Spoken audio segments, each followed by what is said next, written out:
Bonjour à tous, bienvenue sur GC Compare. Dans cette vidéo, nous allons donc voir ensemble la préparation de mon budget pour le mois de novembre 2024. Et oui, dans cette partie budgétisation, il faut savoir que quand on crée un budget, on se fait un plan budget. On se fait ça sur un support. On peut utiliser n'importe quel support pour pouvoir se faire un plan budget. Ça peut être sous la forme informatique, on peut se créer des petits tableaux, on se met des petites colonnes, on se prépare un petit budget. Et on peut le faire aussi que ce soit sur une feuille blanche ou bien sur un cahier. Tout support peut être bien préparé pour faire son budget. On peut aussi bien en acheter, mais quand on ne veut pas acheter des plans budget, des supports budget, eh ben, on le fait soi-même. Ça nous prend quelques temps, ça nous prend 1 heure à peu près pour préparer le premier. Après, on n'a plus qu'à mettre en place chaque mois son plan budget. Eh bien ici, le plan budget, c'est très simple. On va faire ce qu'on gagne, on va prendre les factures, on va prendre ce qu'on dépense aussi dans les abonnements, que ce soit mobile, etc. On va prendre aussi ce qu'on dépense pour les déplacements. C'est les déplacements, c'est-à-dire la voiture ou bien les transports qu'on utilise. On va prendre ce qu'on fait en course. Et on va prendre aussi directement, tout simplement, les épargnes qu'on aura mis ici. Et dans ce plan budget, moi, ce que je fais depuis que j'ai appris à faire le budget, on m'a dit dans ce budget qu'il fallait faire le budget à partir du 50, 30, 20. Ça, c'était il y a bien longtemps, le 50, 30, 20. C'est pour les personnes qui peuvent se le permettre. Qui maintenant, à notre époque, on se recherche beaucoup plus d'argent pour manger, finir les fins de mois et pouvoir épargner. Surtout, et on vous le dira jamais assez, l'inflation, les livrets d'épargne qui commencent à baisser en frais, et les factures qui augmentent, etc., etc. On se recherche beaucoup plus d'argent pour pouvoir se mettre de côté, pour aussi bien que ce soit du long terme ou du précaution, ou bien quasiment, on va dire, la retraite, car c'est très important. Avec les temps qui viennent, on ne saura pas où on va aller à la retraite.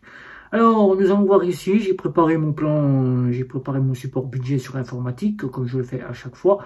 Et nous allons voir ici ensemble mon support budget, auquel vous allez voir mon budget pour le mois de novembre. C'est parti, on y va, on se retrouve pour le plan budget.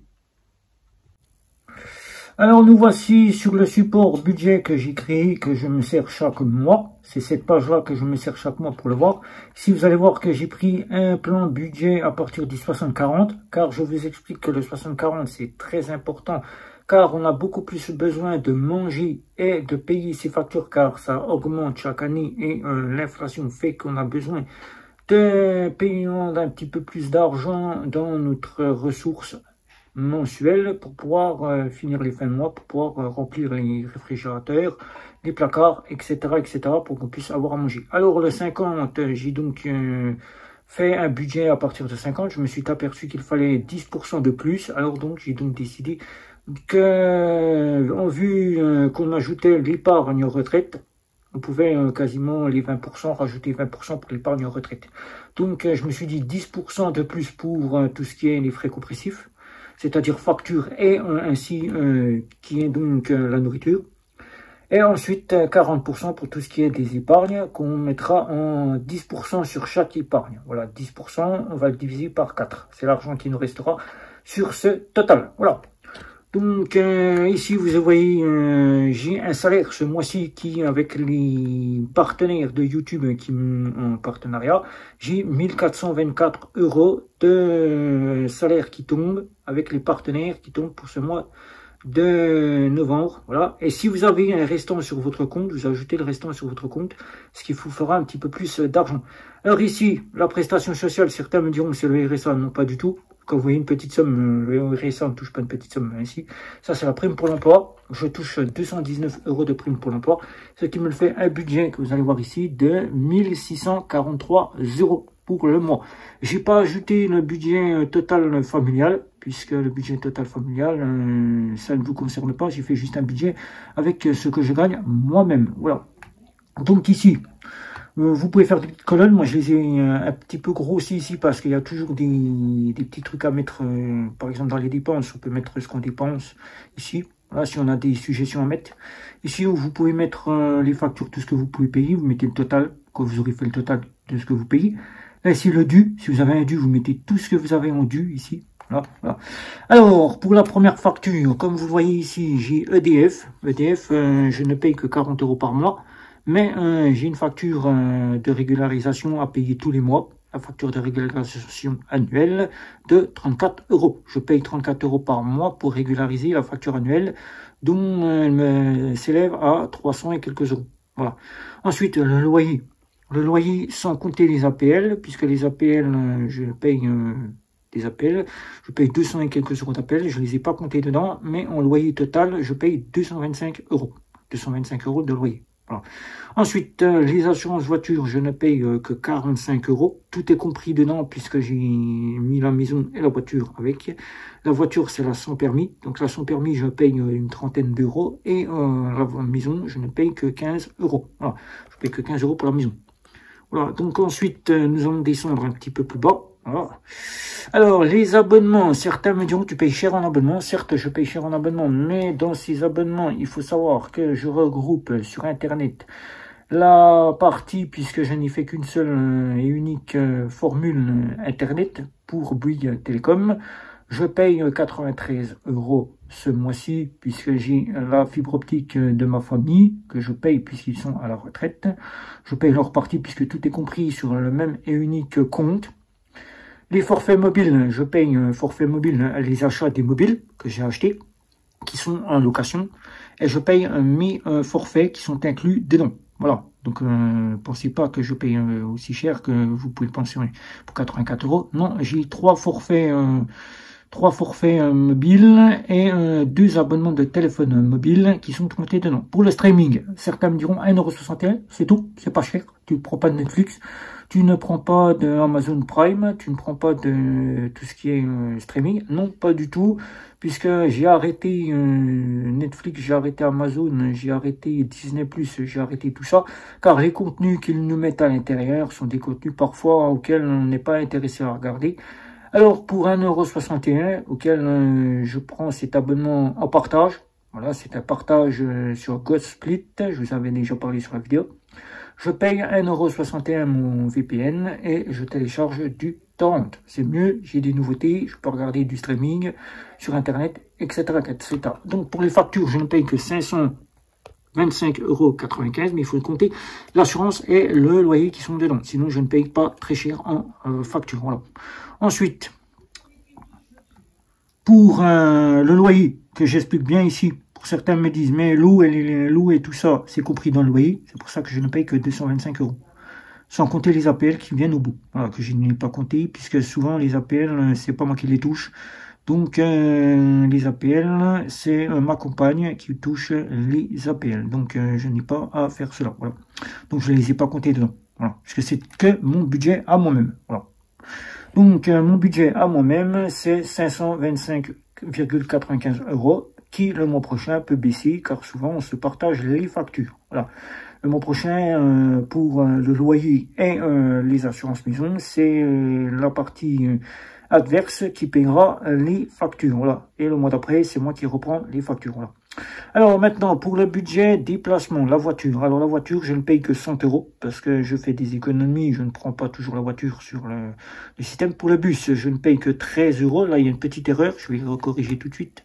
Je ne paye pas 113 €, hein, ne vous inquiétez pas. C'est 13 € le bus. Voilà. C'est 13 € le bus. Je corrige. Voilà, je peux le faire tout de suite. Voilà. C'est 13 € le bus. C'est un abonnement mensuel par mois, ce qui me fait un total pour les déplacements de 113 €. Vous le voyez ici. Voilà. Ensuite, pour les courses, très simple, je mets 300 €. Le reste, c'est la partie adverse qui met le restant. Voilà.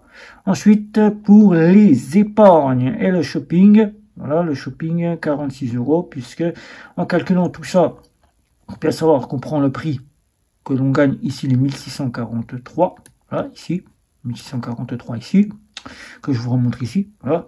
On va mettre ici 1643, voilà, on va le faire ici ensemble. On met 1643 multiplié par 60 divisé par 100, voilà, je vous montre, 60 divisé par 100, ce qui nous fait 985 euros. Voilà, j'ai pris mon petit branche-bête, je l'ai ici, mon petit branche-bête, j'ai tout fait sur le cahier. 985 euros. Le restant qui nous reste, bon, il nous reste pas grand-chose pour faire les 1643, voilà. 1643, pour nous faire les 1643, il ne reste pas grand-chose. Il nous reste dans les 627 euros. Voilà, j'ai tout fait le calcul, donc dans les 627 euros. Car là, vous allez voir, vous avez calculé, ça fait 627 euros ici. Voilà. Donc là, il me restait en tout, après avoir calculé tout ça, un total de 113 euros plus les 525. J'ai eu un total de 638 euros. 638 et quelques, 638, 639 euros par là. C'est arrondi, on a arrondi à ce prix-là. Donc ensuite, pour les courses, il me restait dans les 346 euros. Après avoir fait le calcul. Donc 300 euros pour les courses. C'est ce que je dépense moi. Là, 300 euros. 46 euros ici pour le shopping vêtements. Voilà. Et pour mes épargnes, dans les 627 euros, j'ai divisé par 4. J'ai divisé par 4 puisque c'est 10%. Voilà, 10% pour faire 40%, c'est 10%. J'ai divisé, ce qui m'a fait un total de 164 euros que je mis sur tous mes épargnes et mon loisir. Voilà, donc pour le calcul, c'est très simple. On se retrouve après. Je vous montrerai ça en directement une fois que j'aurai fait le calcul. Voilà, donc on se retrouve tout de suite quand je vous aurai présenté le calcul. Comment calculer pour bien savoir gérer tout ce tas ici. Voilà, à tout de suite. On se retrouve après. Et là, pour le calcul, on y voit ici le salaire. Donc, on va calculer sur le 60-40%, puisque je vous ai dit que le 60-40%, c'était très important. Les 20% qu'on avait avant, on rajoute 20% pour tout ce qui est de l'épargne PER, de l'épargne quasiment retraite et les loisirs. Comme ça, ça nous fait les 20% des loisirs, plus quasiment les 20% d'épargne pour tout ce qui est l'épargne voiture, l'épargne précaution et l'épargne long terme. Dans l'épargne long terme, on y ajoutera les précautions, c'est-à-dire qu'on a besoin d'argent tout de suite, et on y ajoutera l'épargne long terme. Si on veut directement faire de l'épargne pour les études de vos enfants plus tard, ou bien s'acheter un bien, ou bien s'acheter une voiture, ou bien s'acheter une maison, voilà, ou bien des meubles, beaucoup plus tard, on aura quand même de l'argent. Donc alors ici, comment calculer, comment faire le calcul quand on fait un budget? Moi je vous montre ici, c'est pas très, on va dire très dur à calculer. Si vous savez faire la règle, c'est très simple. Il suffit d'avoir été à bonne école et après on y arrive. Voilà. Alors le salaire, on prend 1643 que je vous ai montré tout au-dessus. Voilà, on prend 1643 que je sais trouver au-dessus ici. Voilà. Les 1643 après avoir fait le calcul total de ce qu'on a par mois ici. Là, je vous montre ici par mois. On prend cela. On va mettre la règle des 60 ici. Pourquoi les 60? C'est parce que je vous ai dit, on rajoutera 10% des 50% qui est la règle normalement qu'on doit utiliser pour faire un budget. On rajoutera 10% car on aura besoin de 10% supplémentaires. Car 10%, les factures augmentent, l'inflation a augmenté et on a besoin de 10% de plus pour pouvoir avoir un budget correct. Donc on va faire les 60 et on va faire diviser par 100. Voilà. Et ensuite ça nous fera le total qu'on ne devra pas dépasser surtout 985 euros pour faire les frais non compressifs, incompressifs, les frais non compressifs, voilà. Et pour calculer pour l'épargne, c'est très simple, vous voyez ici, on prend le prix total de ce qu'on gagne, des ressources, voilà, les 1643, qui seront une fois enlevés des 985 euros que nous aurons calculé sur les 60%. Et on va avoir 658 euros qui nous restera pour faire l'épargne et les loisirs. Donc cela, on va le diviser en 4. Comme vous voyez ici, on le divise en 4. Voilà, moins égale 600 divisé par 4. Là, on va le diviser par 4, épargne et loisirs, ce qui fait 164. Car on prend ici, on prend 658 divisé par 4, et ce qui nous fait 164 euros. Voilà. Donc on le divise par 4 sur les 60-40. Et ensuite, ça nous fait 164, comme vous voyez, par de précaution. On met 164, 164, 164, 164. Voilà. Donc voilà. Donc ce budget, il n'est pas compliqué. Moi, c'est un exemple que je vous ai montré ici. C'est la fiche que j'utilise moi. Ici, voilà, c'est un exemple. Vous faites votre fiche budget comme vous le voulez. Il y a des exemples ici. Je vous en montre ici des exemples ici. J'en ai pris ici. Vous pouvez le faire comme ça. Vous pouvez le faire quasiment en budget comme ceci. Vous pouvez très bien prendre un exemple comme ceci si vous voulez faire comme ceci. Vous pouvez très bien prendre un budget comme ceci. Voilà. Moi, j'ai préféré le faire à ma manière. C'est très simple. Moi, je m'y retrouve comme ça. Comme ça, si j'ai des dépenses importantes à mettre là, je mets une petite phrase ici. Un dû, je mets ce que j'ai en dû. Voilà. Et ensuite, je prépare mes petites cases pour faire en sorte d'avoir mon budget comme vous le voyez ici. Voilà, c'est pas très compliqué. Voilà. Là, ici, je n'ai aucune facture de dû, donc je dois rien du tout. Voilà. Donc le total, c'est 525. Mis à part que je paye très cher au niveau de la partie forfait mobile. Mais c'est normal, j'ai des abonnements. J'ai des abonnements ici. J'ai des abonnements avec des mobiles que j'achète. L'Internet, bon, je rajouterai l'Internet de la famille. Voilà, que je paye parce qu'ils sont à la retraite. Sinon, je paierai 2 fois moins cher. Voilà. Et ensuite, pour tout ce qui est de la voiture, 100 €, c'est l'essence que je mets, et 13 € pour cela. Voilà. Ensuite, ce qui me fait en course 300 €, et ce qui me fait ici, pour mes épargnes, 164 € après avoir fait le calcul, et 46 € pour le shopping, dans les sous qui me restaient ici, après avoir fait le calcul. Voilà. Donc voilà, on se retrouve juste après. Donc voilà, vous avez pu voir la mise en place de mon budget pour le mois de novembre. C'est pas très compliqué, c'est très simple à mettre en place. Je rappellerai juste ici que le budget n'est pas fait pour être puni, comme certains peuvent le penser, ou auquel les budgets sont là pour les personnes qui sont avec des dettes, mais qui de plus en plus sont utilisés par des personnes qui ne peuvent plus s'en sortir, qui souhaitent des solutions pour pouvoir se récupérer de l'argent, ou bien, comme je vous l'ai dit, les personnes à dette, auxquelles principalement une assistante sociale, ou bien des budgétaires, ou bien, on va dire, des associations, ou bien outre, leur remettre un budget sur forme d'un budget, comme vous avez pu le voir sur ce que je vous ai présenté, sous forme de création. Et ensuite, vous avez les personnes qui veulent apprendre à gérer leur budget car ils dépensent trop et qu'ils veulent savoir comment dépenser.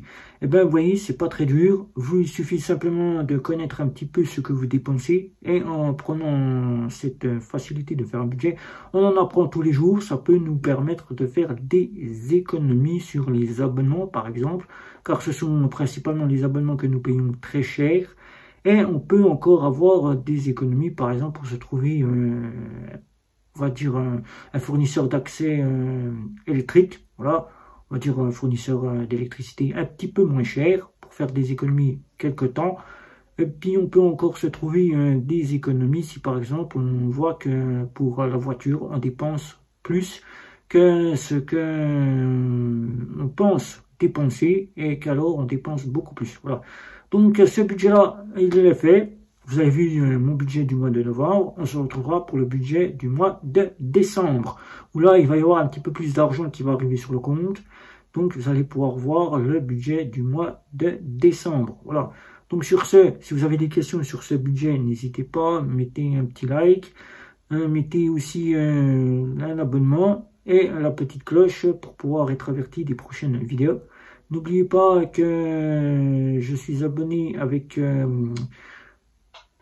Amazon, je suis abonné. Il y a des petits articles que je vous ai partagés sur YouTube avec des vidéos comme le petit portefeuille ici que je vous ai partagé. Il y a les ampoules LED, il y a les triplites et il y a aussi tout ce qui peut vous faire économiser en électricité que je vous ai partagé. N'oubliez pas de cliquer sous chaque vidéo. Vous avez le lien qui se trouve dans la bio, vous cliquez, vous achetez et tout l'argent que je gagne, je le remets pour la chaîne vidéo. Donc ensuite, vous avez les abonnements qui sont là. Abonnement merci, abonnement super chat. Voilà. Vous avez les abonnements YouTube, vous vous abonnez et vous êtes privilégié. Vous êtes privilégié pour recevoir les vidéos, privilégié quand vous venez en live et vous êtes privilégié quand vous venez sur les vidéos, postez un commentaire. Voilà. Donc sur ce, on se retrouve pour la prochaine vidéo lundi. Ciao, bon week-end à tous. Bye bye.